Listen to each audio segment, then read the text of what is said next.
Hello everybody, this is Striker Utasa from Stronghold Central, and I have a question for you all. So, as you can see, what my Guardian is holding right there, it's a pistol. It is Buried Bloodline, which is technically a crossbow, but it is still a pistol. I am curious what y'all think about that. Because I've already done this Lost Sector before. I did it, actually this was the first episode of Blades Only. And, you know, I'm just kind of shooting it because I wanted to show off that I'm using a pistol this time. I'll be real, this Lost Sector, maybe this is just an easy Lost Sector. I don't really know. I don't really have that. I have kind of a frame of reference. It's kind of an easy one. Or maybe I'm just like, you know, I've already done it a few times, so I kind of know what I'm doing. But this is a master solo flawless Lost Sector. And I'll be real, it was kind of easy. It was kind of boring a little bit. This is a different prismatic build than yesterday. I'll show it off towards the end. I'm going to be explaining more in detail about why we're using stuff. Coming up, because I'm going to be doing different builds than just, you know, Stronghold builds.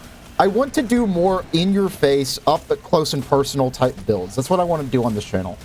I think somebody in the comments said that, you know, just because it's called Stronghold Central doesn't mean I just have to play Stronghold. It just means that the builds, you know, can be really up-close and, like, you know, aggressive. Which I really like. I think Stronghold is my favorite exotic because it allows you to be so aggressive. Like, you can go the hell in. Because of that restoration times 2, because of that 90% DR, you can just kind of do it. Like, you can go the hell in. It's awesome. Here, I'm just kind of looking for the overload. For those that are new to the channel, I am Striker Utasa. I run one of these Master Lost Sectors every single day, going for the solo flawless. And I usually do blades only. Only glaives and swords allowed, but I've been messing around with bows and Buried Bloodline. And honestly, I'm having a lot of fun with it. Somebody suggested, I did a poll yesterday, if you haven't, you know, if you haven't voted in that poll, definitely go ahead and do so. But somebody voted, somebody said yesterday that I should try, like, medieval runs. Which, honestly, that's not a bad idea. Just, like, there's a triumph, I think, for Warlord's Ruin where you have to beat it with glaives, bows, and swords, and I kind of love that. So maybe I'll try doing that triumph for every Lost Sector, because it allows a lot more build making, like, build crafting. Because, like, I can't do powered melee, which a lot of Titan is built around that. It's just... it's unfortunate, you know? Also, God, look at redirection. Just obliterate this freaking overload. Goodbye. See you later. God, I love this weapon. Abyssal Edge, man. It is my pride and joy. I should have done a Consecration here. But I just went for the Thunder Crash. Killed, I think, both the... yeah, I think I killed both of them. Did I kill the overload with that? I'm not sure. The other overload? I think there's another one over here. Well, whatever. Yeah, I'm just kind of blitzing through this Lost Sector. This is like a 6-minute, 7-minute Lost Sector. Compared to, like, it took me like 12 minutes with only using glaives and swords. So it's kind of a big, you know, a big increase in power I've just gotten just being able to run this one weapon. But as you can see, even on 2050 power, I am going in. I am being aggressive, and that's what I love about Stronghold. Also, hi. Let me just show off that 90% DR real quick. Again, this is 2050 power, and I can just kind of walk forward. It's really funny. Look at that. I love this freaking exotic, dude. It's going to be hard to take it off, but I think that, I think Icefall Mantle and Ursa Furiosa would be a lot of fun to mess around with. Do some builds with those. Just like, I want to play around with the really tanky Titan exotics. I want to be tanky. I want to be like an MMO tank, you know? It's awesome. I was doing Warlord's Ruin today with my friend Solus, and, like, I put down my barrier, and I just fucking tanked for him during the final parts of Warlord's Ruin. During that big flying butt boss. Butt boss? I was about to call him Butthole Boss, but, like, I feel like that joke's been played too much. Oh, it's kind of too silly now. A very close call here. Thankfully, Prismatic. I believe you get a 32% resistance bonus because of the fragment plus... Prismatic. It doesn't actually work how it's supposed to. It doesn't give you a... it only stacks with. It doesn't give you extra damage resistance. It just stacks with the, like, the 12% that thing gives you. See here, I tried to fly up to see if I can beat the hell out of this dude with my sword, but I cannot. So I just opted to just do this. Which, if you watch the first episode of Blade Only, you'll know these guys took forever to kill because I had to wait for an opportunity for them to, like, drop down before I could hit them with, like, an Unraveling Rounds Abyssal Edge attack. But here I can just, like, shoot them. So, I feel like Blades Only, if I decide to step away from it, and let me know what y'all think about it in the comments below. If I decide to step away from Blades Only, I feel like I'm just going to be, like, insanely good at every lost sector that we do from here on out. Because, like, I have been... I have been formed in the fires of not having a gun. And now I have a gun. So it's like... I used to not have one of these, but now I do. So now I can just kind of kill shit. It's really funny. Also, check this out coming up. Once that Thunder Crash has popped up, I'm gonna show you something funny. God. Thunder Crash is stupid now. What did they do to you? I used to have this thing on Prismatic just for movement, like straight up. I used to just use it to get around from place to place. But now it's like legitimately really strong. Also, Frost Armor ×5 on Prismatic. Hello. Rhyme Stealer is awesome. And now I hit the funny button. Wait for it. So the Tangle, supercharged, hit the funny button, and dead. Oh, this is funny. That's what I should have done the first time. The first time I did. But I think the first episode of Blades Only was really, really cool, though, because I had to use the Abyssal Edge Ergo Swap combo, which was very, very fun. But yeah, let me know what y'all think, because that... Alright, so, this is the build. We have the Rake Angle, as per usual. I absolutely love this thing, especially with Glacier Grenade. We've got Buried Bloodline. I don't have the Catalyst yet, but I am working on that. I'll hopefully grab that soon. And God, I love this ornament. Anything... I am a sucker for white and gold. If Bungie puts out an ornament that is white and gold, I will most likely grab it. And then we have Abyssal Edge. This is my pride and joy, Flash Cannon Redirection. I have gone on and on and on about how good Flash Cannon Redirection is. If you have not watched my other videos, I highly recommend you do so. I show off how good this sword is all the time. I fucking love this. This is the God Roll. I think even without Stronghold, I think it's the God Roll, because you can stack Redirection without even having to waste ammo. So, highly recommend y'all grab one of these. I'm still looking for an Adept one. Eventually, I'll get it. I've done, like, dozens of Nether runs. Still haven't gotten it, but that's okay. That's what grinding's for, and I enjoy it, so I don't mind at all. And now, let's talk about mods real quick. So, I actually fucked up, and I put on Harmonic Siphon instead of just, you know, having anything, like, literally anything else. And I don't have... I'll be real, my mods were kind of a mess. But let's talk about the important ones for Stronghold. Now, I think Dexterity is extremely important. Dexterity is an armor mod that gives you... one moment. That gives you... Let me find it in the Data Compendium. Data Compendium also linked down in the description, by the way, if you want to see the actual numbers for things. Highly recommend you look at it. So it is 0.8 ready/stow duration modifier. Now, I think that every frame counts. When you are in a sticky situation, you need to swap back to your sword and hold right-click.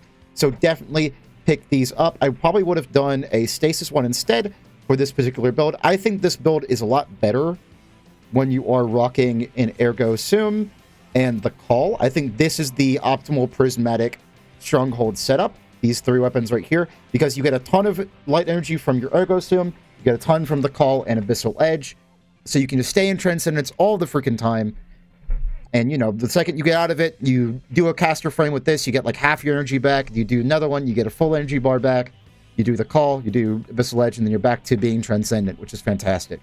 So with that in mind, you know, run these two. Now, something interesting about Ergo Sum, by the way, when you are guarding with it, the guard resistance does not get maximized with Stronghold. I don't know if it's a bug or what, but you will take more damage while blocking with Ergo Sum than you would with Abyssal Edge, for example. I don't know why that's a thing. For example, I mean, look at this. Guard resistance 12, guard resistance 10, and I take like 20% more damage while I'm guarding with Ergo Sum. So just keep that in mind. So people who are saying like, oh, just run Ergo Sum and like a machine gun. Don't do that. You will get killed. You will die at like 20, 50 power activities. It is not a good idea.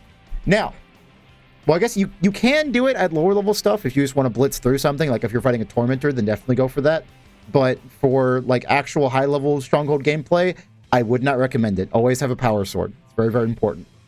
Maybe I'll change my tune in that in the future, but right now, definitely run Bunny Ergo Sum. Now, let's look at Prismatic Titan real quick. So, we have Faceted Protection. This gives you 15% damage resistance. Now, this stacks with Prismatic's, with Transcendence 20%, meaning that you will take, I believe, a 32% less damage. So make sure that's right real quick. Yes, it is 30%. It's 32% DR. This is basically woven mail at home. It is. It is not that fantastic, but it does matter. Like, you want as much DR as possible at higher difficulties, so Facet Protection's a no-brainer here. I never, ever take it off. Now we have Facet of Honor and Facet of Awakening. I like talking about these two in sequence, or like together, because Facet of Honor makes it so you collect an element to pick up, you gain transcendent energy of that type, which is very, very strong. I like Facet of Honor a lot. It is a 5% for Stasis Shards, it is 7.5 for Ionic Traces, Fire Sprites, and Void Breaches, and for Tangles, which we make a lot of with this build, it is 10% Dark Energy.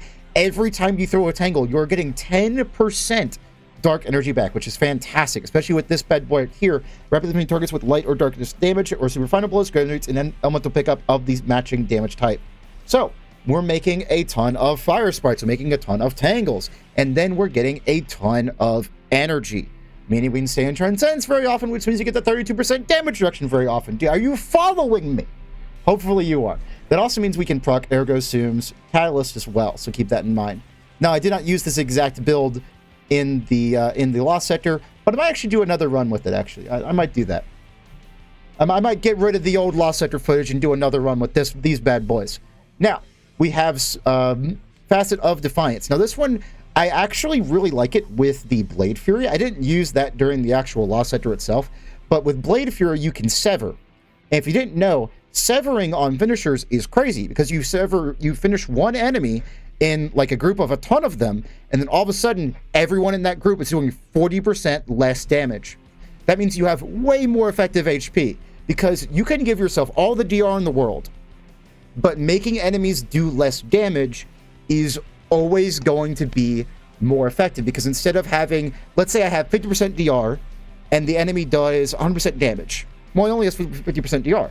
But if I have 50% DR and my opponent has 50% less damage, that's multiplicative. You're getting like, I don't know the math, but it's way more than just having like 75% DR. It is way, way, way, way more. So Facet of Defiance giving you Sever is very, very strong. I like when you run this with Blade Fury.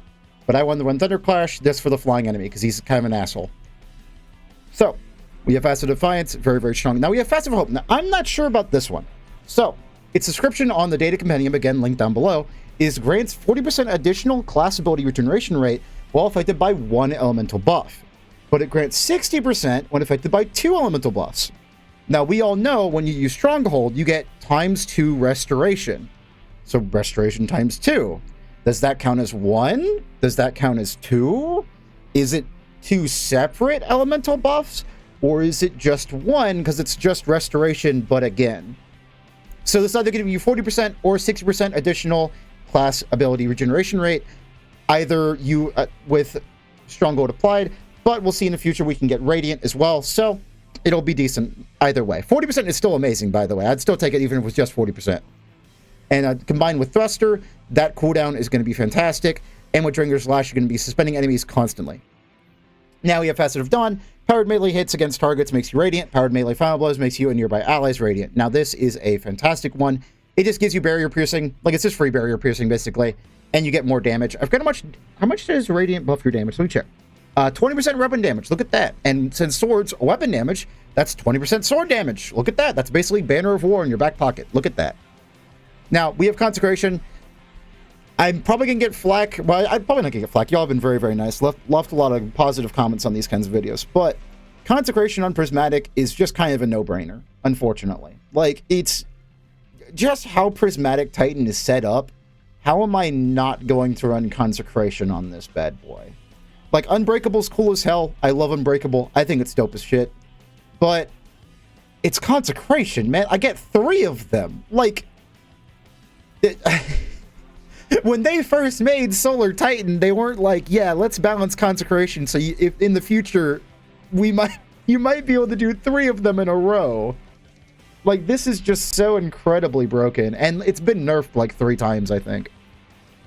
I haven't been around that long, so I don't really know if it's been nerfed 3 times, but I've heard it's been nerfed a ton, and it's still just absolutely bonkers. So definitely run Consecration with Frenzied Blade, because you can suspend and then immediately consecrate them, which is really damn good. Then we have Glacier Grenade. I love the burst damage Glacier Grenade. I also love how it helps out in parkour missions. Just like parkour areas of the game. I think Glacier Grenade's great. And Shock Grenade's awesome, but I'm already doing that. Like, I'm in the fray the whole time. like using my thruster and suspending enemies, so I don't really need another source of suspension. Like, I'm fine. I'm completely fine even. So yeah, this is the build, and hopefully y'all enjoyed that more in-depth discussion on it. Hopefully y'all have a good day, and let me know what y'all think, because this is a very new style of explaining the build. This is much more in-depth. Hopefully y'all enjoyed that. If not, let me know down in the comments below. If you did, let me know in the comments below, because I respond to almost every comment I get. I at least read every single comment I get. So please let me know what y'all think down below. And I will see y'all tomorrow for another Master Lost Sector and maybe something else. Have a good one. Goodbye.